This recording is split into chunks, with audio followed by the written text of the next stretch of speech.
color, and you have to make an effort to be colorful if that's what you like to do or want to do, but not in that way. So there is a bit of a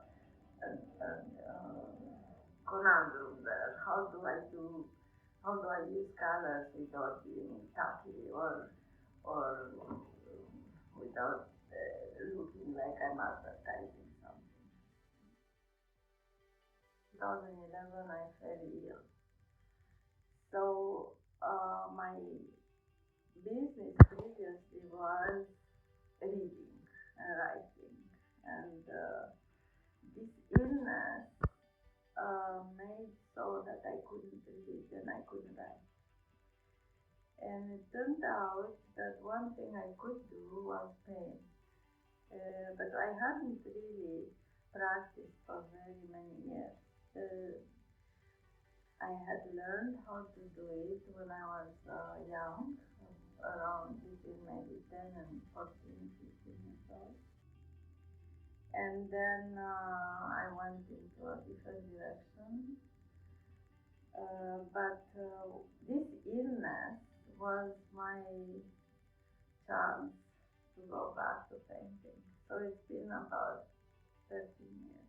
But the fascinating thing, when I took the brushes again 13 years ago, the miraculous thing was that immediately I felt like my 14-year-old because that's where my skill had stopped and it took me back there. And like any good writer will tell us, going back to your childhood is a privilege and not even to everybody. So unbeknownst by myself, I had this privilege of going back to my childhood through painting. I did study art history for many years. As soon as I met somebody like Chagall, Chagall spoke to me, although I know he's not considered one of the greatest, that he has his detractors. But I loved him because he came from a space that spoke to me because I knew that space, the Russian village. So I know the Romanian village, but the difference is not great.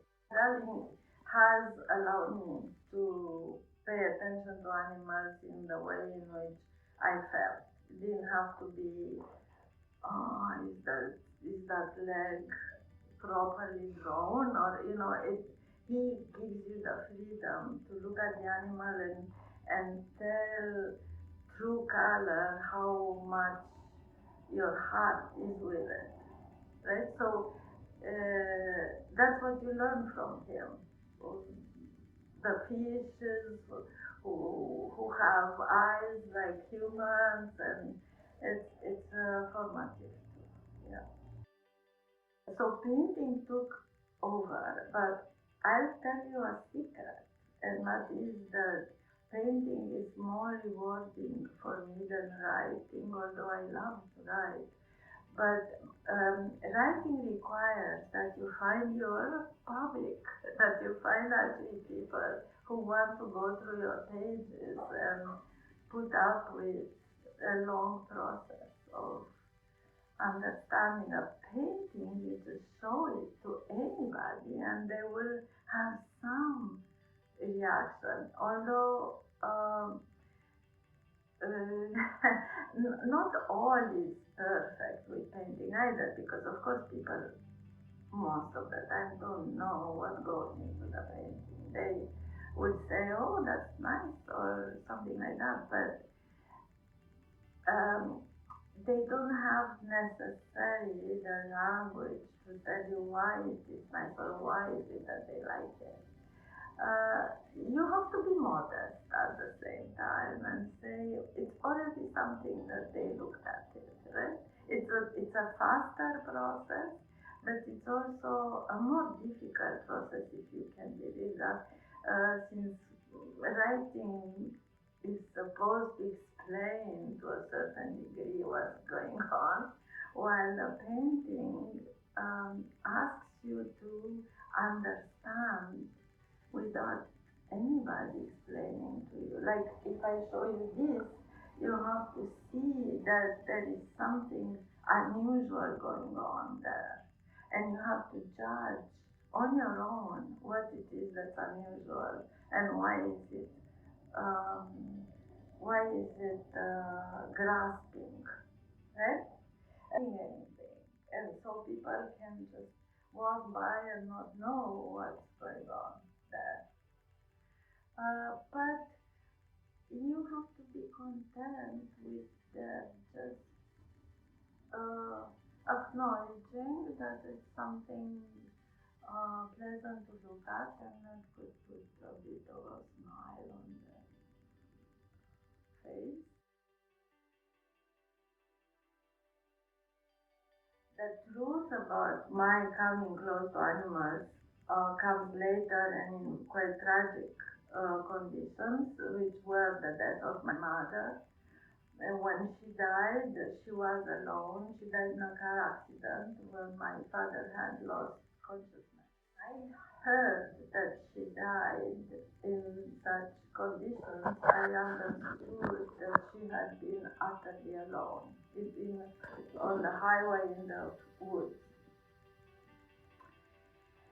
And such was my pain that it forced me to understand that no, she was not alone in the woods. There must have been animals who were around her when she died.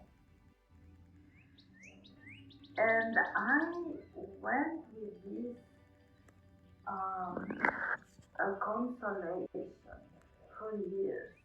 It, and that's where animals have taken a huge importance for me because they were the ones who do not allow us to be alone ever. Because there will always be, a fly or an ant in your room, even if you die in a hospital room, there might be a cockroach or some such thing. And it's always, in a way, it is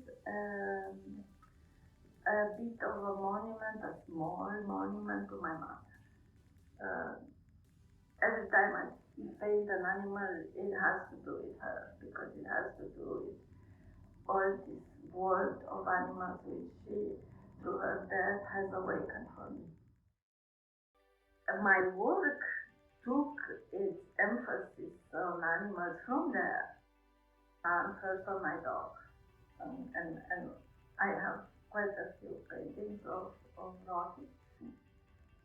Um, First, how I pick, how I choose. I have my thanks to give to all the great photographers who go out there in pictures, and some of them are more appealing. Well, they all, but some of them tell me that I could do something with it. For instance, this book that um, I appreciate very much, which is unusual relationships. I think that's the one. Unlikely relationships. Yeah.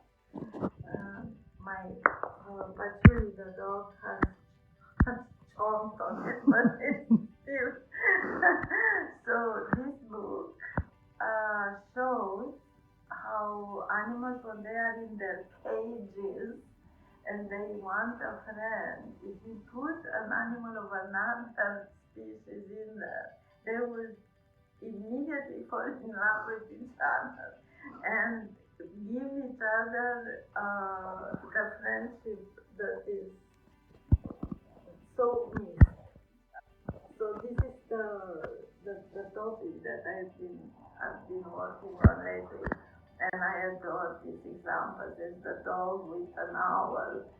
There's the macaque with a dove. There is the cat with her iguana. So, and it's such such a good example